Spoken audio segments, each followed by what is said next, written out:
Ducks in December? Don't panic, we have a plan. And since when has our plan ever gone off the rails? No. Is it really? Just stay over there. Contain it. I tried! You're too slow! Me? You're like, contain it, I'll walk over there. We picked these ducks up from a local hatchery. Okay, we're gonna go get ducks. Do it! Yay! All right, here we go. It's a little one. There's 15. It's like carrying a baby out. Chickies, these ducky duckies. Mommy, Baby duck. can I touch it? So cute. Thought they were Peking ducks, but Peeking? they're cute. Peking duck it is, or pecking. Pekin? You decide. And thank you to Grubbly Farms for sponsoring this video. More on all their goodness later. But let me give you a little backstory on these ducks, just for old time's sake. This, I think, is take 2 for us on ducks, and to be completely vulnerable, the last time was a bust with a capital B. We attempted runner ducks, and they lived up to their name. Running at the very sight of us, of the chickens, of the wind. Never have I ever seen an animal as skittish as the first ducks that we raised. Are we laying all of our figurative eggs in this little basket of ducks? Yes. But that little cheep coming from this box gets me every time. If you don't love baby animal videos, then I suggest you have no soul. I've said what I've said. But honestly, how are we going to make this work? Let me show you. I think that most poultry have the same basic needs, at least at the beginning, so we'll start with this brooder. This is just a big trough that has had so many purposes here. It was once a makeshift pool for some very tiresome children during a hot summer. I've watered animals with it, and it's also housed many a brooding chicks. We're always coming full circle over here. Here is my recipe for the perfect homestead brooder that won't catch on fire. Oh yeah, that sometimes happens. Obviously the trough, and then pine shavings. Yes, straw would work better for ducks, but unfortunately, we're using what we got, guys. So pine shavings it is. Then, as the ducks grow, we'll keep adding bedding on top of these shavings. Real ones know that this becomes compost when the ducks are big enough to get out into the tractor. Have you heard of the robot hen? Okay, less chicken than you'd imagine, but this lets me sleep at night. Think hot plate from college. This is just a warming plate that allows the ducks to gather under when they're cold and just walk out when they're warm enough. Lord knows the Texas weather changes its mind minute by minute here. This helps us avoid risky heat bulbs that have a potential for falling or breaking and catching on fire.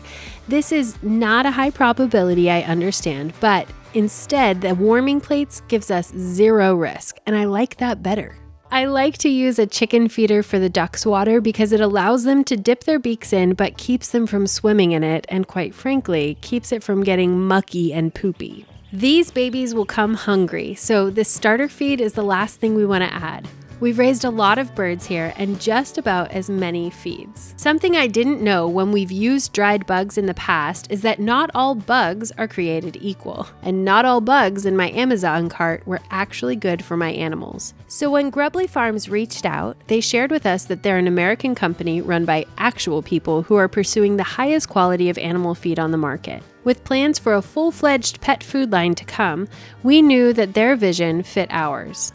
Most of us who are homesteading have given up some of the conveniences in city life. We can't just run to the general store each day. I think Grubbly Farms did a brilliant thing in offering a subscription. So we save on the cost of what we need to feed our animals and have it delivered straight to the door, or gate in our scenario. Each month, these bags come, saving me a ton of time and my pocket money and peace of mind. As these babies grow, we will know everything they eat and everywhere they walk. We have the Grubbly Farms guarantee in their high-quality product. It just made sense. These ducks are going to head straight to this feed and go into a food coma in 3, 2, 1.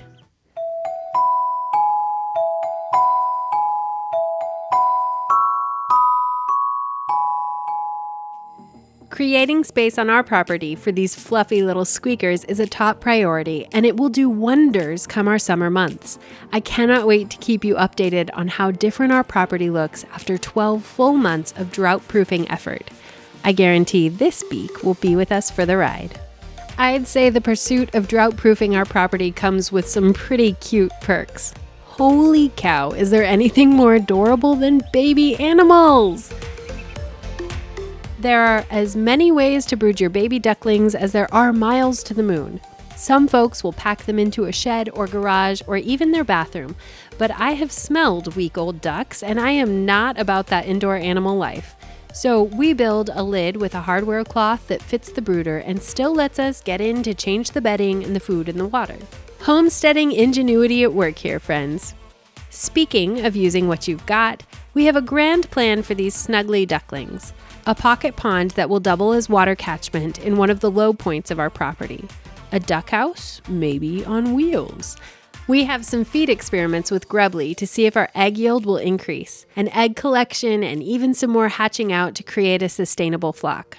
So, if you love the idea of a duck adventure or watching to see how these birds fit into our plan of drought-proofing our property in real time, turn on the notification bell above and come back to see the progress. Oh, and don't forget to check out Grubbly Farms for your discount code in the description below. One of them's even pecking at it. Like, I want to eat that, yeah. Come, give me that food. Give me that food. Give me that food. They go right for it. That's hilarious.